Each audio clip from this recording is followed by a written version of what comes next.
Hello aspirants, welcome to Isham IAS Academy. Today's NCRT history topic is Traders, Kings and Pilgrims. According to studies, South India was famous for gold, spices, especially pepper and precious stones. Pepper was particularly valued in the Roman Empire, so much so that it was known as black gold. So which is known as black gold? Pepper. So traders carried many of these goods to Rome in ships across the sea and by land in caravans. There must have been quite a lot of trade as many Roman gold coins have been found in South India. Traders explored several sea routes. Some of these followed the coast. There were others across Arabian Sea and Bay of Bengal, where sailors took advantage of the monsoon winds to cross the seas more quickly. Kingdoms along the coast. The southern half of the subcontinent is marked by a long coastline and with the hills, plateaus, and river valleys. Among the river valleys, that of the Kaveri is the most fertile. Chiefs and kings who controlled the river valleys and the coast became rich and powerful. Sangam literature has mentioned about Cholas, Cheras and Pandyas. Sangam literature is very important in the subject of history. Each of the three chiefs had two centers of power, one inland and one on the coast. Of these six cities, two were very important. Puhar or Kaveripatnam, the port of Cholas, Madurai, which is the capital of the Pandyas. The chiefs did not collect regular taxes. Instead, they demanded and received gifts from the people. They also went on military expeditions and collected tribute from neighboring areas. They kept some of the wealth and distributed the rest among their supporters, including members of their family, soldiers, and poets. Many poets whose compositions are found in Sangam collection composed poems in praise of chiefs who often rewarded them with precious stones, gold, horses, elephants, chariots, and fine clothes. Sadvahanas. Around 200 years later, a dynasty known as Sadvahanas became powerful in western India. The most important ruler of Sadavahanas was Gautamiputra Sri Satakarni. So remember this name, Gautamiputra Sri Satakarni. He and other Sadavahana rulers were known as Lords of Dakshinapatha, literally the route leading to the south, which was also used as a name for the entire southern region. He sent his army to the eastern, western, and southern coast. Silk routes. Techniques of making silk were first invented in China around 7,000 years ago. China, who went to distant lands on foot, horseback, and on camels, carried silk with them. The paths they followed came to be known as Silk Route.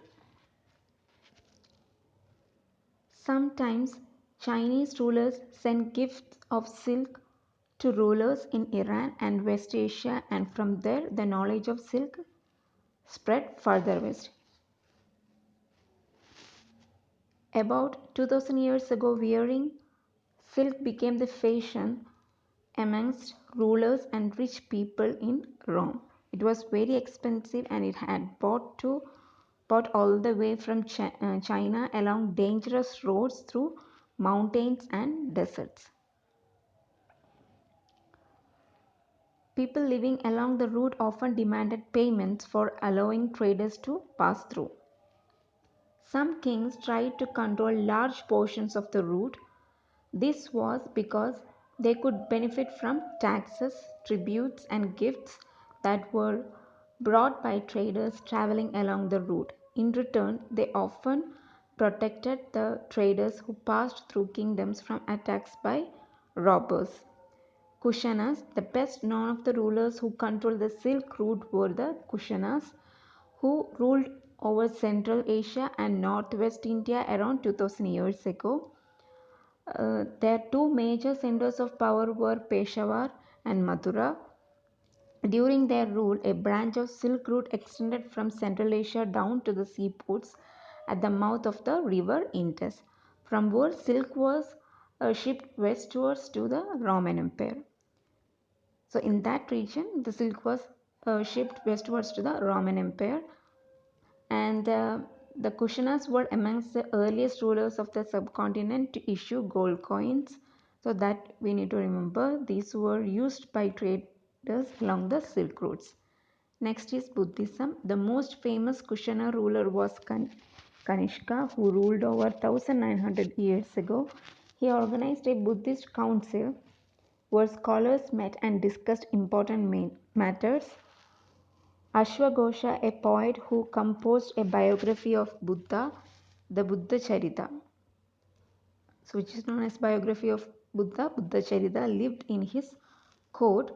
Ashwagosha and other Buddhist scholars now began writing in Sanskrit. A new form of Buddhism known as Mahayana Buddhism now developed. This had two distinct features. Earlier, the Buddha's presence was shown in sculpture by using certain signs. For instance, his attainment of enlightenment was shown by sculptures of the peepal tree. The second change was a belief in bodhisattvas. These were supposed to be persons who had attained enlightenment. Once they attained enlightenment, they could live in complete isolation and meditate in peace. However, instead of doing that, they remained in the world to teach and help other people. The worship of bodhisattvas became very popular and spread throughout Central Asia, China, and later to Korea and Japan. Buddhism also spread to western and southern India, where dozens of caves were hollowed out of hills for monks to live in. Some of these caves were made on the orders of kings and queens, others by merchants and farmers. These were often located near passes through Western Ghats, roads connecting prosperous ports on the coast with cities in Deccan run through these passes. Traders used to stay in these caves during their travel. Buddhism also spread southeastwards to Sri Lanka, Myanmar, Thailand, and other parts of Southeast Asia, including Indonesia. The older form of Buddhism, known as Theravada Buddhism, was more popular in these areas. Bhakti is generally understood as a person's devotion to his or her chosen deity. Anybody, whether rich or poor, belonging to the so called high or low castes, man or woman, could follow the path of bhakti. The idea of bhakti is present in Bhagavad Gita, a sacred book of Hindus which is included in the Mahabharata. In this, Krishna, the god, asks Arjuna, his devotee and friend, to abandon all dharmas and take refuge in him, as only he can set Arjuna free from every evil. This form of worship gradually spread to different parts of the country. Those who followed the system of bhakti emphasized devotion and individual worship of God or goddess rather than the performance of elaborate sacrifices. According to this system of belief, if a devotee worships the chosen deity with a pure heart, the deity will appear in the form in which he or she may desire. So the deity could be thought of as a human being, lion, tree, or any other form. Once this idea gained acceptance, artists made beautiful images of these deities. Bhakti inspires some of the best expressions in art, sculpture, poetry, and architecture. Next chapter is New Empires and Kingdoms, which we will see in next video. Thank you.